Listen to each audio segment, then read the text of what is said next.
RTN 9 news में आपका स्वागत है। मैं हूं आपके साथ रजनीश तिवारी। आज हम एक ऐसे विषय पे चर्चा करेंगे कि जिसको सरकार को अमल करना चाहिए। उत्तर प्रदेश के प्रयागराज जिले में उच्च न्यायालय स्थित है। इलाहाबाद उच्च न्यायालय में अधिवक्ताओं की संख्या करीब 12,000 है। जिला कचहरी की हम यहाँ पे बात नहीं कर रहे हैं, वर्तमान में हम उच्च न्यायालय की बात कर रहे हैं। और जो भी उच्च न्यायालय में अधिवक्ता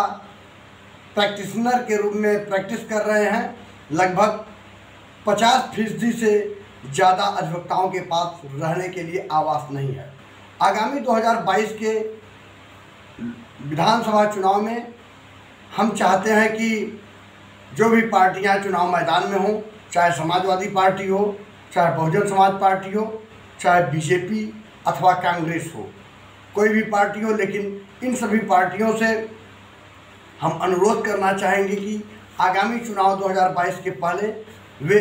अपने मैनिफेस्टो में अधिवक्ताओं के लिए उन सुविधाओं को मुहैया कराने की बात करें जिनकी हर अधिवक्ता को आवश्यकता है। अधिवक्ताओं को प्रयागराज में रहने के लिए व्यवस्थाएं उस तरह से नहीं अवेलेबल हैं जैसी होनी चाहिए। और वैसे भी हमारे देश में अधिवक्ताओं को तमाम सारी योजनाओं से वंचित किया जाता है और वंचित करने पे अधिवक्ताओं को कोई गुरेज नहीं है, लेकिन अधिवक्ताओं को रहने के लिए सरकारें व्यवस्था अवेलेबल कराएं अपने तरीके से। अगर सरकार को उसके बदले में कुछ अनुदान चाहिए तो अधिवक्ता देने के लिए तैयार हैं, लेकिन अधिवक्ताओं को कम पैसे में और कम से कम रहने के लिए 2 कमरे का रूम, किचन, लैट्रिन, बाथरूम जैसी सुविधाएं शहर के अंदर मुहैया कराएं। RTN 9 न्यूज की ये सरकार से अपील है कि सरकार कुछ भी करे, लेकिन अधिवक्ताओं की पाठशाला कही जाने वाली माननीय इलाहाबाद उच्च न्यायालय के अधिवक्ताओं को उनके या तो एक क्राइटेरिया निर्धारित कर दें कि कैसे कैसे लोगों को, अधिवक्ताओं को आवास की व्यवस्था मुहैया कराएगी सरकार, और उस क्राइटेरिया के अंतर्गत जो भी अधिवक्ता आएँ उनको ही रहने के लिए आवास की व्यवस्था मुहैया कराएं, ताकि अधिवक्ताओं को जो शहर के अंदर किल्लत है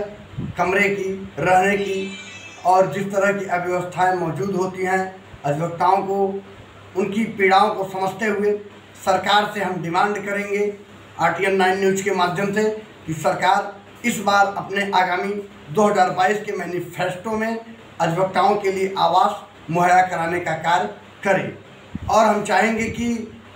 जिस तरह से तमाम योजनाओं से अधिवक्ताओं को वंचित किया गया है, उसी तरह से आवास उनको देने का कार्य करें, क्योंकि अधिवक्ताओं की प्रथम प्राथमिकता आवास ही है, क्योंकि वे शहर में रहते हैं और शहर में ही उच्च न्यायालय स्थित है और शहर से इर्द गिर्द 5 किलोमीटर के अंदर इलाहाबाद हाई कोर्ट से दूरी पे उनके लिए रहने का आवास मुहैया कराए। ऐसी जगहें मौजूद हैं, कई जगहों पे इलाहाबाद हाई कोर्ट ने अपने लिए संरक्षित कराई हुई है ज़मीन, और यथासंभव सरकारें प्रयास करें, हाई कोर्ट से बात करें और अधिवक्ताओं के लिए भी बिल्डिंगें बना के कॉलोनियाँ अलाट करने का कार्य करें, जो एक अधिवक्ताओं के हित में और सरकार की अच्छी पहल होगी और अधिवक्ताओं के प्रति जो मंशा होती है सरकार की और समाज की, ये एक उच्च पहल होगी। और हम चाहेंगे कि RTN 9 न्यूज के माध्यम से कि उन अधिवक्ताओं को ही आवास मुहैया कराएं जिनके पास आवास ना हो, क्योंकि उत्तर प्रदेश के 75 जिलों में एक उच्च न्यायालय और एक खंडपीठ है, और इस एक उच्च न्यायालय में हर जिले से लोग आए हुए हैं और वकालत के पेशे से यहाँ पेशा कर रहे हैं, और उनके लिए आवास की आज भी व्यवस्थाएं मौजूद नहीं हैं। तो यहाँ जो रूम रेंट पे उठाते हैं मकान मालिक, उनके भी अंदर कई तरह की भ्रांतियाँ हैं, कई तरह के अधिवक्ताओं पे ऑब्जेक्शन लगाने का कार्य करते हैं। तो इन भ्रांतियों और ऑब्जेक्शनों को दूर करने के लिए उनके लिए आवास मुहैया कराएं। बहुत बहुत धन्यवाद। नमस्कार।